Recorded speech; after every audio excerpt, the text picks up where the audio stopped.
Welcome to Women Who Brand, a podcast that spotlights inspiring women in the creative industry. I'm Alejandra Salazar, founder and CEO of CROING, which is part of the 0.1% of creative agencies founded by a woman. And I'll be your host today. This podcast is part of an initiative of CROING to inspire women in the industry by sharing the journey and insights of those who are leading the way. Women Who Brand are creative, strategic, and visionary forces in the world of marketing. They make an impact in both their role and the industry as a whole. Whether through campaigns, storytelling, or experiences, they shape how people perceive, interact with, and remember the brand. In this episode, we talk with the amazing Jennifer Peters, which is the Director of Direct-to-Consumer, Martech, and Digital Compliance at OLLY. She shares advice for both women who are just starting out or those who are already leaders in the industry. Start building your personal professional brand now. Her go-to tip: surround yourself with women. Make friends in the industry. They are the ones who will help you move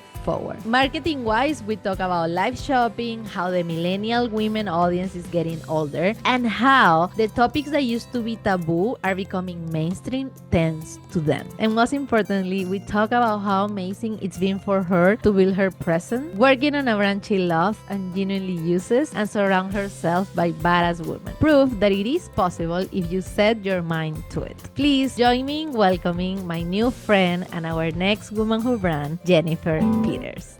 Hi, Hello. Jennifer. Thank you for joining us. For those who don't know, Jennifer is the Director of Direct-to-Consumer, Martech, and Digital Compliance at OLLY. OLLY is a maker of premium nutrition and wellness product, which is part of the Unilever family since 2019. Yeah. Jennifer and I met during Possible this year, like literally a couple of weeks ago in Miami. She was part of a panel organized by the Female Quotient, which, by the way, is one of my favorite event organizers ever. I always enjoy how they curate their events. I'm like super excited. You and I talk a little bit about the agency, the podcast, and you agreed to join us. So this is just, super exciting to have you here because OLLY is such a beautiful and different brand. You have a disruptive and inclusive tone and personality that I truly admire. So I'm excited to have you here. And let's start with this question, because this is not only, and actually is not necessarily about the brand, but about you. We really want to understand you, get to know you. But of course, your work, we see it and it's reflected in the brand. So that's why we also touch that. So Jennifer, tell us a bit about the beginning of your career. What led you to pursue a career in marketing? And how do you feel in your current role at OLLY? Well, I didn't find it. It found me. So I was very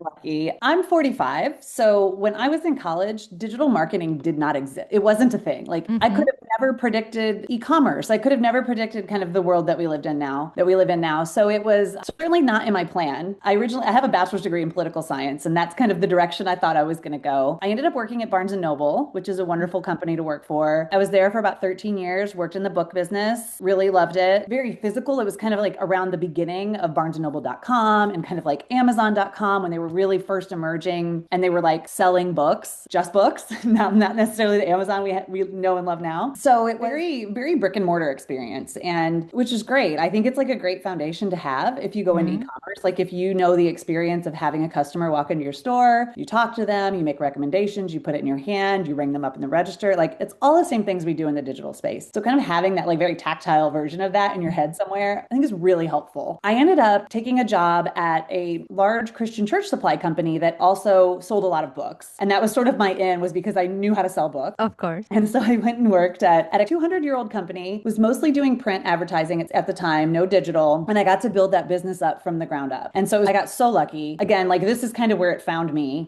Someone in a leadership role there really took a chance on me, and I was able to kind of learn everything on the fly. And over the span of 8 years, we built that team from just me to about 8 people. Wow. And, we were doing everything. We were running a website, doing web development, social media, graphic design. Like it was a very exciting path to be on. And then that was in Nashville. And then I came out here to the Bay Area and got recruited to come work at OLLY, which is amazing. And I have loved it every minute. We're very, very women heavy organization. Female, I think we're 83% female in our org. So it's really different and it's so cool. The vibe's just so different. And it's like, in ways that you don't necessarily expect, but it's really beautiful. And I'm doing my dream job. This is not a job I ever knew would exist, but like as I grew into it, it sort of existed for me. And I'm super lucky to kind of be living a job that's perfect for the skill set that I have. Love it, love it. Well, talking about the brand, Olly position itself as a very inclusive brand that empowers people to break taboos. I imagine that that can also come with some controversy, right? So, Mhm. how do you evaluate whether an idea or an initiative is the right one to move forward with? Do you follow a specific process or do you rely on pure instinct? Well, at Ollie, I would say we're pretty scrappy because we were a startup. So we have a lot of that like startup mentality still, of that Yeah. scrappiness and that creativeness, while,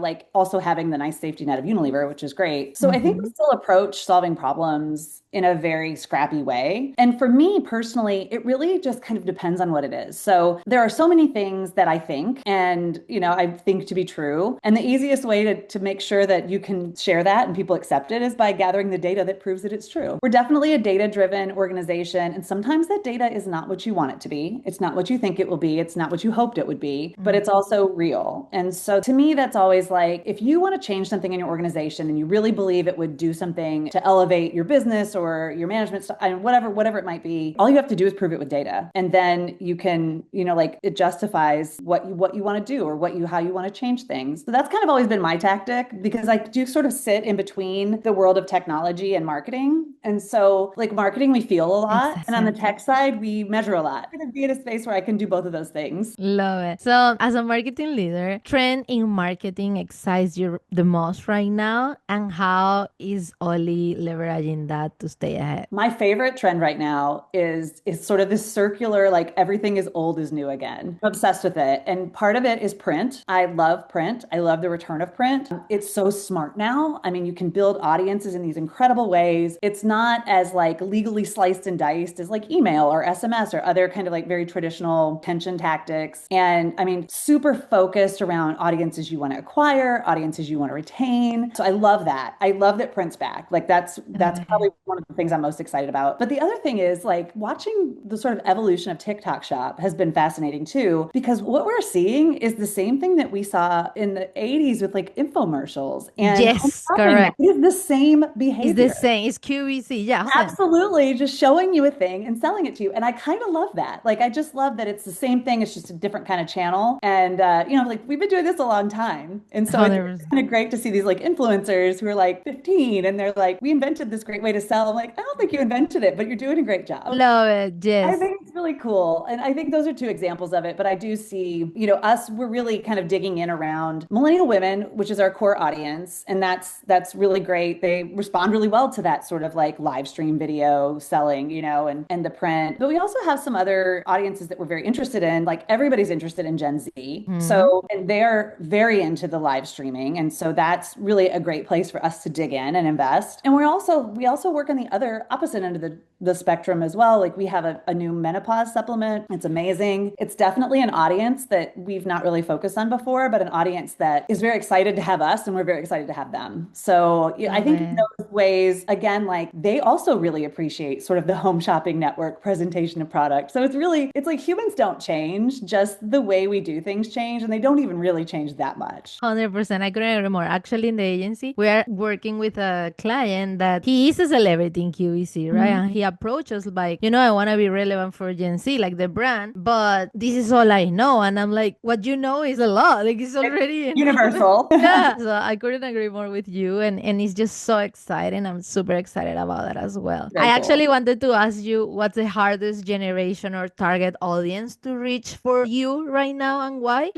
That is a really good question. And this is like sort of an answer to that. But I feel like for the last 5 to 6 years, marketers have been like, Gen Z is this, Gen Z likes this, Gen Z prefers this. Gen Z will always make decisions based on the company's social mission and like Uh-huh. how they feel about the company and all of these things. Like they're not brand loyal. So I feel like we had all these like pretty well developed theories about how Gen Z behaves that have turned out to honestly not be that true. I think the rise of Shein and Temu and kind of like this fast fashion space, and that is purely driven by price, has shown that that's not necessarily true. And when you look at Mm-hmm. kind of like the supply chains of companies like that, they can sometimes appear to be very questionable. So all of this like brand, social mission, all these things that we built all these assumptions up about for years with Gen Z, you're kind of seeing that it's price. And that's not different than other generations. Again, it's kind of like, I think we thought it was going to be a certain way and it really isn't. Price still moves the needle, even Yes. even on a generation that we thought would be that different. They're not that different. Tough group to read. Yeah. No, I heard in a conference that I was speaking at, someone said that, look, yes, the Gen Z care. And it was actually a Gen Z panel. And they said, like, we do care about sustainability. Everyone were like, yes, yes, yes. And there's like, but the thing we care the most is price. It's amazing, isn't it? And like that breaks everything. And it's 100% true. And I mean, we are part of the same world, you know? Like, sure, some people have access to make better decisions based on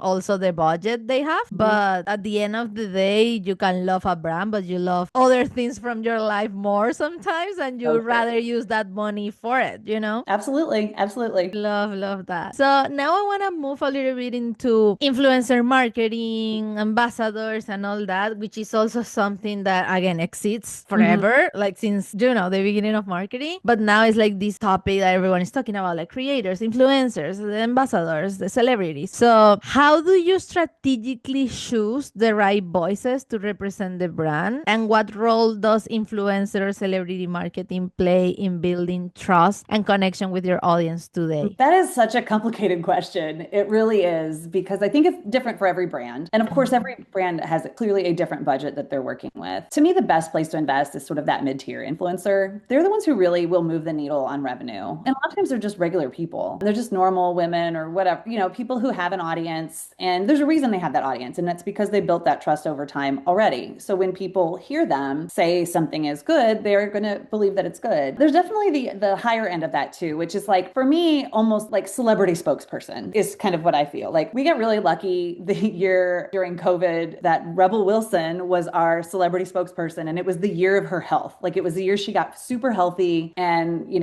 got married and had a baby. And we were so lucky in the timing of that. But like she was in the news constantly. And so those are things you can't plan. You can't buy that. You just get lucky sometimes. But I feel like the strategy around having a celebrity influencer is a little different. Like you almost can just have one at a time. And I feel like the relationship needs to be pretty significant in length. Like it needs to at least be a year in order for people and customers and consumers to start associating that person with your brand. So that is more challenging than kind of the like mid-tier influencer. You're just kind of like putting money in and then you're kind of getting money out. And it's more of like transactional. But with a celebrity influencer, like it has to be a really good fit for your brand. You have to be able to trust this person to do all of the things that you want them to do and also care about your product, like genuinely care about your product. Like if they don't really use your product and they don't really like your brand, it's very obvious. Like it's clear.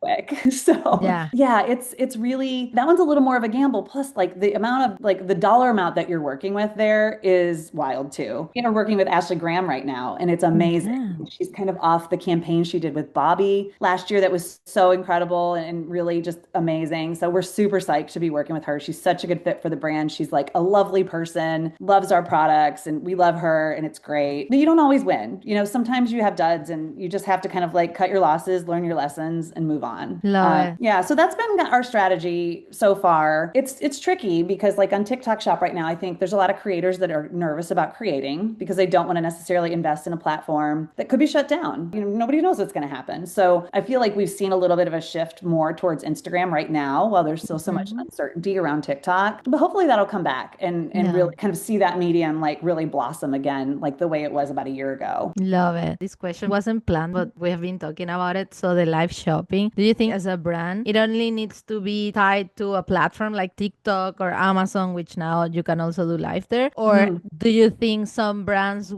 should build their own platform to do live shopping? I'm a web developer, so I'm a Shopify developer by nature. So I do feel like you absolutely have to have it tied to a store. But I think it depends on what industry you're in and what business you're in, because people are constantly trying to educate themselves too. And sometimes it's not even necessarily about shopping or buying or converting. Sometimes it's truly just just like, I want to learn how I could make my life better. And I think in that case, it doesn't have to be tied to anything. But at the end of the day, like we're merchants and that's what we do. And selling things and ringing the register is what keeps our lights on. So for me, it's got to be tied to something. Like you don't create creative that doesn't have like a call to action. So, any kind of live shopping like that feels to me like without a call to action, I'm not sure you're ever going to be able to get your money's worth out of it, or certainly not be able to measure that. I mean, you might get some halo effect, but it'd be really, really hard to measure. Perfect. Yeah. I mean, because I think, and we see it in China more and more, and how if you ask there, like, who here have, chopped through life, and everyone will, and that's coming. That's coming. That's like something you can avoid. People will be doing it because it's just nature to how we are evolving as a society and as a consumer. So I love brands that are doing it already, but I'm also thinking what can be that next step, or how brands can do it in a way that is scalable for them, regardless of platforms. It's same of building a community on socials or building it yourself, right? It's like, I feel it's similar. Love it. Yeah. It's hard. Really, it's a tough place to be because it takes a lot of resources to do it well. I mean, I know some brands that live stream every day, and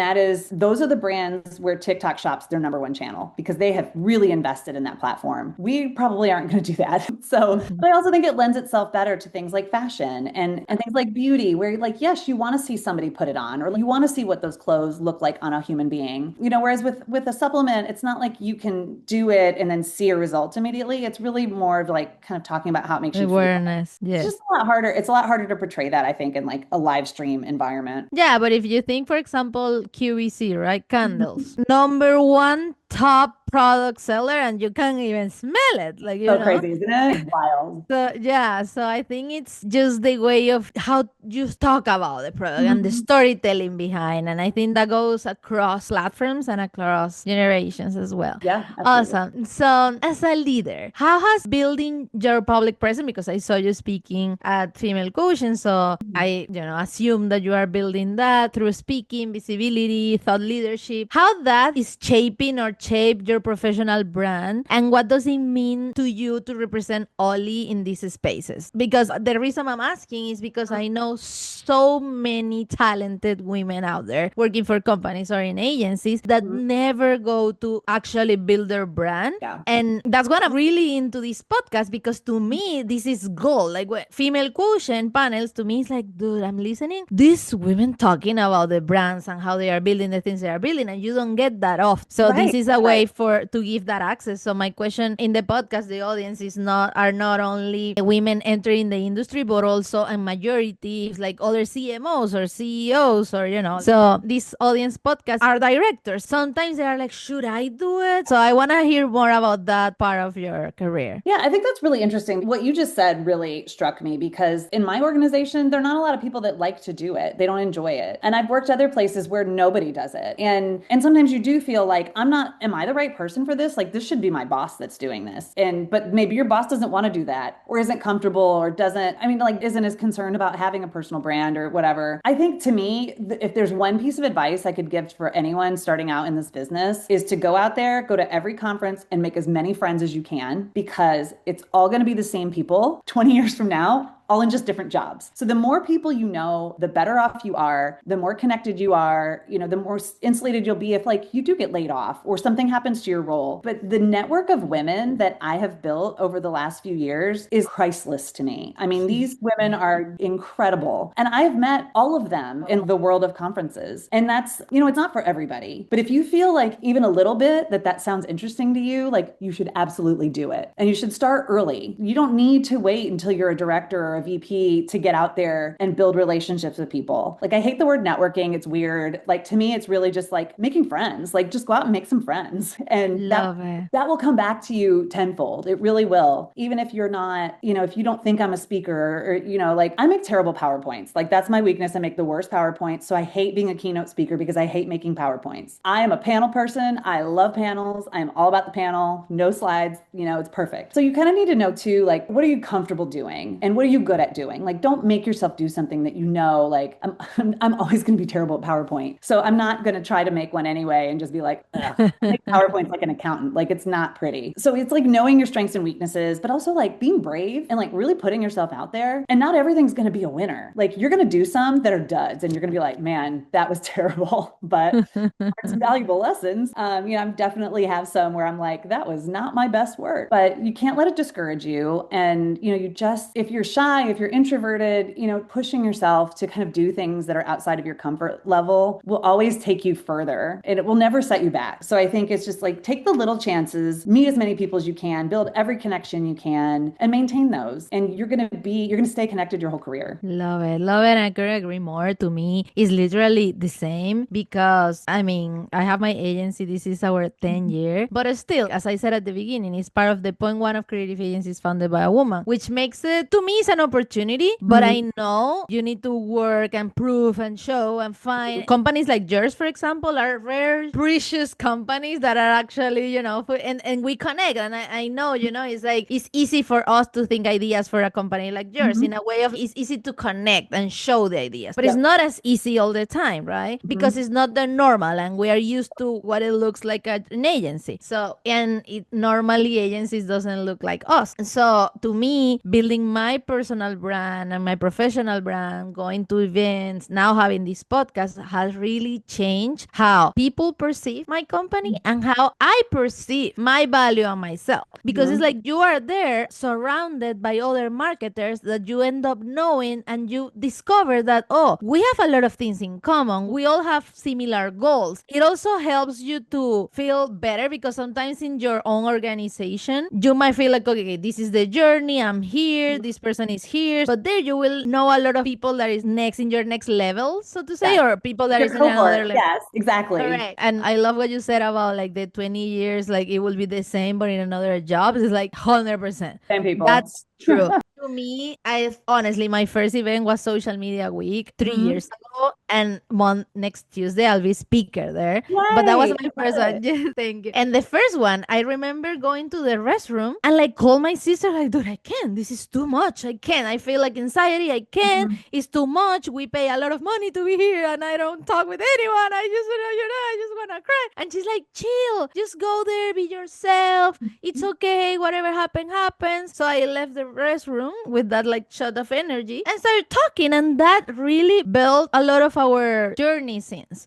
So my sister also have a podcast which is called Women Who Network, where I love it. Yeah, where she actually talk a lot about this, like what are those key tools that you need when you are going to event. In my case, it helped me like how I dress. I really need to feel powerful, to be there and be frontal, but for everyone is different. So I love that you brought it up. I will definitely put you in touch with my sister because that sounds like an amazing podcast. I love it. I think like people are so afraid of that term and like the idea of going to an event where they don't know anybody. And that it's really scary for a lot of people. But once you do it a lot, like you don't have that sensitivity to it anymore. Like you get over that hump like you did. And you have to do the things that make you feel confident. Like I always get my nails done before. Exactly. I always do. It means nothing. It doesn't do anything, but there's something about mental transitioning for me into that, like, we're going to do this thing now. I live in the Bay Area. People wear jeans and like sweatshirts. There's like zero formality to anything. But when you go to like Possible in Miami Beach, like you're suddenly like, you're dressing for the culture, it's just like, you got to do what makes you feel good. Love it. Love it. Thank you for sharing all that because I know it's important. And I know, again, it doesn't only help our listeners that are starting building the career, but CMOs and directors that really don't know how to do it yet. And they are like super knowledgeable. They know everything, but they don't know this. Yes. So thank you. Thank you for sharing. So last question in this section. If you were a brand, what would be your personal slogan and brand colors? Oh my gosh. It would probably be, well, I actually have a little side agency where I do web development and build stores for brands. So I'm going to like lean on that a little bit. It's called Emily Spinach Digital. And my logo is a snake and it's green. It's like this, it's actually this color green. And the reason it has like a weird, very historical background. So in the early 1900s, Teddy Roosevelt had this daughter and she was like very revolutionary for her time. Like she wore pants and she smoked and she was just like super cool and everybody thought she was crazy and wild. and she used to have a pet snake, and its name was Emily Spinach. And she Okay. named it Emily Spinach because it was as skinny as her Aunt Emily and green as spinach. And so when people would come to the White House, she would be like, "Here, hold my snake." Like she would just kind of give them the snake, and everybody would get like freaked out. But Teddy Roosevelt said, like, "I have a daughter. I can do two things. I can run this country or I can control my daughter. So I'm going to run this country and let her do what she does." So that's why I named my agency after this, because it's kind of like women are just, we're going to get out there. We're going to just do stuff the way we do it and the way we like to do it and the way that works for us. And in a world where like Shopify developers and web developers are so masculine, like there's so much culture around them being men, I wanted to do something that was completely different. And I wanted to work with women who are CPG people and like, female brand people who a lot of times get taken advantage of by these like old school development agencies who kind of build overly customized websites that they can't manage. And then they have to bring on the agency as like on a retainer for $20,000 a month. And I hate that about this industry. And so I wanted to do something that was really different and very like women focused. My other developer, also a woman, like Love it. we just have a great time. It just feels really good because I think when you're at a brand and you're a woman, like you just want someone who can speak your language. You don't want to be talked down to. You don't need anything mansplained to you. Like you just need somebody who is like on the same wavelength as you. And so we've had a lot of success kind of in that space. I don't know that we have a slogan other than like, we're going to be here, hold my snake. I love that slogan, hold my snake. Hold my snake. Love it. Well, this part now, I want to talk a little bit about what's next for OLLY, right? Like, and you in OLLY, were you excited about your contributions or maybe an insight? Because I saw some of your campaigns and you always really connected to an insight that is like really true to your audience. So I'm wondering if there is any insight coming up that you want to tap into it, or a challenge that is coming that you're excited about, or a contribution, like anything that's coming or a challenge that's coming that you feel, that you're excited about. That's such a great question. I have probably like two answers for that. One, I'm super psyched about millennials getting older. Like I know that probably other people don't feel that way, but I have loved to see as millennials have aged, how these topics that have always been taboo for so long are now mainstream conversations. Like we talk about perimenopause. Perimenopause wasn't anything 5 years ago. It wasn't anything anybody was talking about. We talk about menopause openly now. And I think as millennials, like I think elder millennials are really kind of in that mostly perimenopause stage. As they age, they're going to normalize this stuff that's always been like shameful or hidden. I remember when we first started working in the menopause space, we were asked like, well, when did your mom go through menopause? And literally none of us knew. And that's just such an example of like how there are these heavy things in women's lives that nobody talks about and that you feel like you have to tough out and you have to hide it. And so millennials getting older has made me really excited because they're taking these really tough topics and making them mainstream and making them normal conversation. And even if they're uncomfortable at first, they aren't going to stop. So that I think is super exciting from like a behavioral sort of demographic perspective. When we are really heavily invested in women's health. So we've got menopause, we've got a perimenopause supplement, we've got Period Hero. Like we have a whole line of women's health products that are really incredible. So I feel like that's a really good place where we've dug in and, like we're here for those millennials at every age. We'll support them. The second thing in OLLY that we have coming, we have a really exciting new product line coming out this summer. I'm not going to give away what it is. I'm probably launching sometime in July, something really wildly different for us. So I think that's going to be really exciting. It's totally a different kind of product that I've never sold before. So excited to see how that connects with people. And our innovation calendar, honestly, is like super inspiring. We just constantly are pushing the envelope. We develop the concepts of products before we decide if it's possible to make them, which I love. Because if you're only working within the confines of what you think can be made, you're always going to be limiting your imagination. Got it. So if we try to build out like, what if we could make something that did this? And then we go back and like, now how will we manufacture that? Like that to me feels like the way to do it. And our innovations, that's what they're like. So I'm always excited when we have something new coming out. Love that. Thank you for sharing. It's just so inspiring. Thank you. Now, this is the quick fire round. I will ask you a few questions and you just say whatever comes to your mind, okay? Commercial spot or social media? Commercial spot, but on streaming streaming video. Who creates the company? People or the team? Like audience or team? People. I'm sorry. No, team. Team. Okay. Influencer marketing or user-generated content? User-generated content. Launch during a trend, like joining a trend, or creating your own wave, like creating your own trend, let's say. Creating our own trends, creating our own path, I think is more genuine. Love it. Product first storytelling or people first storytelling? People first storytelling. And last one, favorite OLLY product? Oh, favorite Ollie product, easy, Hello Happy. It's my favorite. It's my favorite flavor of anything we have. And it really is, it's saffron and vitamin D. And a lot of women, I think the majority of women are vitamin D deficient. So it tastes amazing and it makes you feel really good. Love it, love it. Jennifer, my love, to close this episode, I will ask you two more questions. One, what does it mean to you to be a woman who brands? And what advice would you give to a woman in the creative industry? Oh gosh. I mean, I feel so grateful every day to be a woman who brands, honestly. Like there are a lot of times where, you're sitting at a table with these people and you're like, how did I even get here?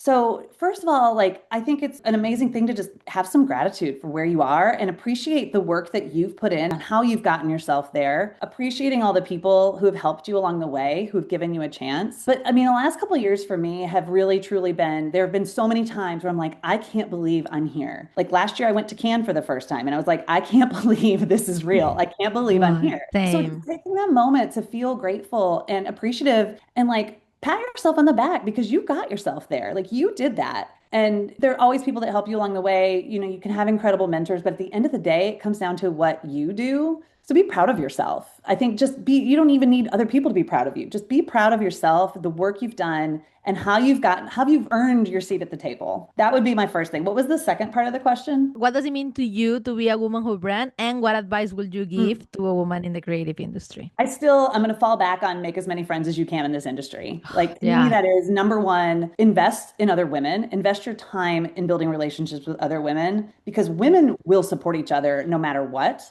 I mean, I had a friend who got laid off about 6 months ago, and we have like multiple group chats from all over parts of the business and immediate action. Like in every single one of those group chats, everybody's like, do you know so and so? Like, have you heard about any jobs that are like this? And to see that like woman network kick into action is like a beautiful thing. I mean, obviously, you don't want your friend to get laid off, but to have that like support network, that's going to take you far. And 100%. you have to start those relationships early and you need to, like you said, you go in and be yourself. If it's the right thing, it will work. Like you don't need to be somebody you're not. When you're yourself, the right people will connect with you. And those are the people that you want in your life forever. Oh my God. Thank you so much for this amazing conversation and for sharing your insights, your point of view. It was like, I'm excited about this episode. And to all women who brand listening or reading, remember, your voice matters and your creativity has the power to inspire and lead. Until next time. Ciao. Oh, that was so great. I love it. Thank you.